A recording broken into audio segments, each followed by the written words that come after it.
Hello everyone, WordPress is the most popular CMS software in the world. Also, 35% of website on the internet is WordPress. So, anyone can guess your WordPress website login page. As example, if someone come to your website and search /WP admin, that person will automatically redirect to the login page of website. Also, if someone search like WP login.php, that person will redirect to login page. So this is really bad practice. So if you use weak password or someone try to guess your password using supercomputer or enter a lot of random passwords, that person will eventually logged into your WordPress website. But we can customize this login URL. As example, if someone search this wp login.php, that person will redirect to 404 page not found page. So you can add custom login URL. As example, you can add your login URL as help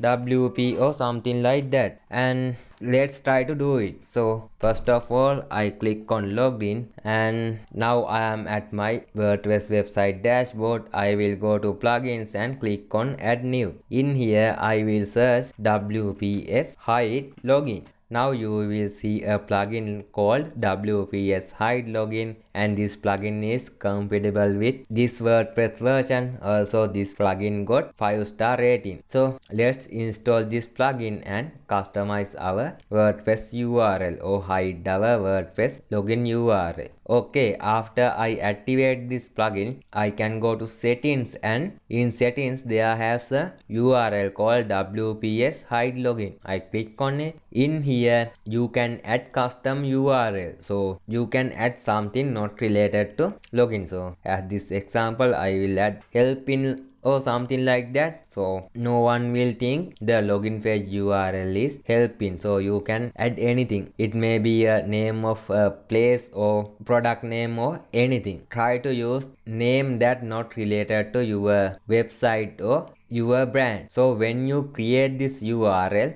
if you want to enter a space, don't enter a space like this. Use dash or underscore. I will use underscore. Also in redirect URL you can add something like 404. We have to create this 404 page. For now let's search it like this. Let's save it like this. So now my login page URL is help in, and if someone go to WP admin page or WP login page, that person will redirect to 404. Let's see it in action. So I will log out. Now I try to log in with WP admin. I redirect to this 404 page, but we have to create that page. So again, if I try to search WP login.php, so I will redirect to this page. So if I want to access my login page, I have to enter help in. When I enter help in, I can access my login page. So I will log into this website, or I will log into my dashboard. Then I have to create 404 page. To do that, hover over the pages and click on add new. Then make title as empty and go to this text editor and enter 404 page not found and highlight it. Then click on this paragraph drop down and make it as headline 1. Then click on align center. Then you can click this button and toggle the style icon on this text editor. So click on this little arrow icon and make this text to red and click on publish. If we preview this text or preview this page, it will look like this. So I will click on this edit icon and change this number to 404. Then click OK, and I will click on update. So let's log out and try to find WP login page. Now I search /WP admin. When I search it, it redirects to this 404 page not found page. So this is how you can hide the login page of the WordPress website.